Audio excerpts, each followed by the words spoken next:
की हिंदू धर्म क्या है, वो कहता है मनुष्य मात्र में रहिए, सिया राम देखता है, ये उसकी बड़ी भारी बात है। जैन धर्म की अहिंसा लेने वाली बात है। इस्लाम का भाईचारा, जात पात न मानना, ये उसकी खूबी है। ईसाई धर्म की दीन सेवा और मरीजों का इलाज करना, ये उसकी बड़ी भारी बात है। ये हमें उससे सीख लेना चाहिए।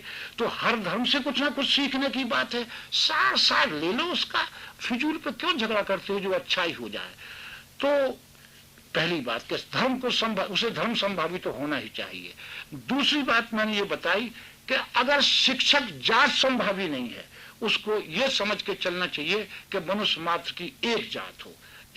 इसी पर मैं आपका जो कहना था मैं थोड़ी सी बताता हूं कि जातियां हमने बनाई काम करने के लिए, ये नहीं है दूसरों का मान हरने के लिए। ईश की कृतियां नहीं ये, अब प्रकृति की रचना नहीं। ईश की कृतियां नहीं ये, और प्रकृति की रचना नहीं। फिर क्या है, कल्पना बाजार की है पेट भरने के लिए।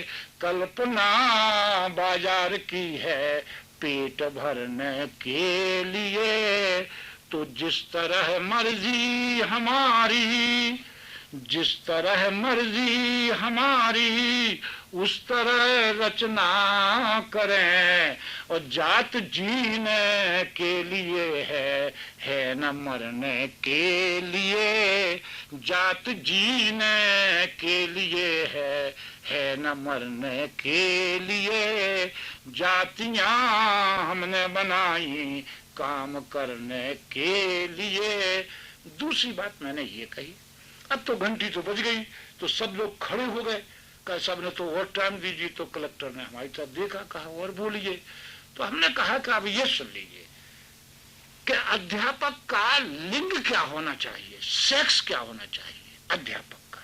तो देखिए, एक तो ऐसा होता है कि नपुंसक जीवन, जो ना नारी है ना नर है, ऐसा जीवन गुणों के लिहाज से बता रहा हूं कि बेकार जीवन है। नारी का गुण है प्रेम, सेवा, सृष्टि, दया।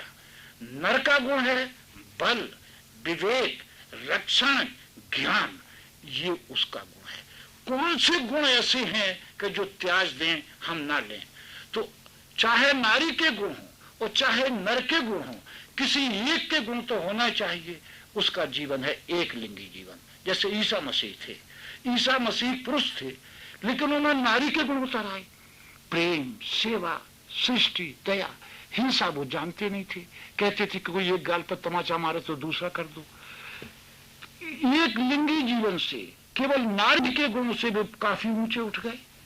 झांसी की रानी लक्ष्मीबाई, फ्रांस की रानी जोन थी स्त्री, लेकिन उन्होंने पुरुष के गुण उताराए। बल, विवेक, रक्षण, ज्ञान, इसी से सब बहुत ऊंचे उठ गए वो। लेकिन ये भी अधूरा जीवन है। पूरा जीवन वो है कि अध्यापक का, वैसे तो सभी का, लेकिन शिक्षक का जीवन तो निश्चय ही उभयलिंगी होनी चाहिए। उसमें प्रेम भी हो, उसमें कठोरता है, उसमें हृदय भी है, लेकिन उसमें बुद्धि भी है। इन दोनों का मिश्रण और समृद्धि जीवन होना चाहिए। जो अध्यापक माता और पिता का रूप नहीं बना सकता है, वो अधूरा अध्यापक। जब हम शिव जी की मूर्ति कहते हैं अर्धनारीश्वर, आधा शरीर स्त्री का, आधा शरीर पुरुष का, तो ये तो एक तरफ मूछ हो, एक तरफ मूछ नहीं हो, ये तो हंसोड़ू सूरत हो जाएगी। इसका मतलब ये है कि शिव का जीवन, शिव जो थे वो उभयलिंगी थे, उसमें नर के भी गुण थे और नारी के गुण थे। इसी तरह से शिक्षक को माता भी बनना चाहिए और पिता भी बनना चाहिए, तभी वो सफल अध्यापक हो सकता है। अब हमने कहा जरा अध्यापक की उम्र सुन लीजिए कि उम्र क्या होना चाहिए। तो मनुष्य के जीवन के 3 विभाजन हैं। एक तो बालपन, युवा और वृद्धापन। बालपन का है विनोद, हंसी, खिलवाड़। युवा का है कर्मठता, काम करना। और वृद्ध का है विचारकता, गंभीर बातें सोच लेना। तो अध्यापक की उम्र हम बता रहे हैं कि उसको होना चाहिए बाल, युवा और वृद्ध, माने खिलाड़ी, कर्मठ और विचारक, इन तीनों का मिश्रण होना चाहिए। बच्चों में खेल रहा है तो ऐसा खेलता है कि देखने वाले को, इस बूढ़े को देखो, अरे कैसे बच्चों से कैसे खेल रहा है। जब काम करने बैठता है तो ऐसा करता है कि अच्छे अच्छे जवान चकरा जाते हैं उसके सामने पसीना बहा करके। और जब कोई योजना बनती है तो लोग चिल्ला उठते हैं कि नहीं साहब, मान साहब की बड़ी अच्छी योजना है, इन्होंने कैसी योजना बनाई। तो मतलब कहने का कि उसकी उम्र आपने सुनी कि अध्यापक की उम्र में बाल, युवा और वृद्धा, इन वृद्धपन, इन तीनों का मिश्रण हो जाना चाहिए। अब मैं एक बात और मैं बताता हूं कि अध्यापक को प्रेरणा कहां से मिलना चाहिए। अध्यापक को प्रेरणा कहां से मिलना चाहिए? तो एक मनुष्य बड़ा अजीब आदमी है। एक बार किसी दूसरे लोग से हमारी पृथ्वी मंडल में एक आ गया। जब आया तो कहने लगे कि हम तुम्हारी पृथ्वी मंडल के अजायब घर में लो चलो।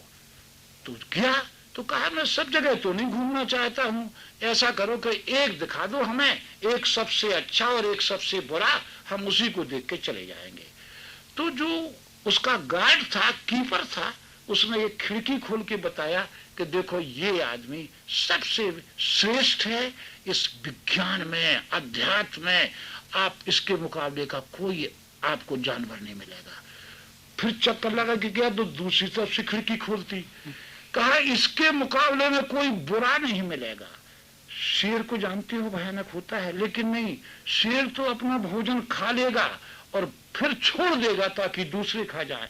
ये पेट भी भर लेगा और पेट भर के भी लाद के लाएगा, छोड़ेगा नहीं दूसरे के लिए। ये ऐसा है, ये अपने जिससे एहसान किए हैं उनके साथ भी ये कृतज्ञता दिखाएगा। ये आप शेर अपनी जात, सिंह शिकार न सिंह का क्योंकि जात है एक, शेर शिकार से नहीं, लेकिन ये आदमी है, ये आदमी का भी शिकार कर लेता है। तो उसने कहा कि ये तो आपने खिड़की खोल दी इधर से उधर से, तो ये तो वही आदमी है। कहा वही आदमी है, एक तरफ से तो ये बहुत अच्छा है और एक तरफ से बहुत खराब है। तो मैंने कहा कि एक तो है दंड प्रेरित। दंड प्रेरित वो होता है कि एक उदाहरण दे दूं, एक विद्यार्थी है, वो इसलिए याद करके ले जाता है पाठ कि वो जानता है कि मास्टर मारेंगे। अगर दंड ना होता तो वो नहीं याद करेगा पाठ, ये दंड प्रेरित है।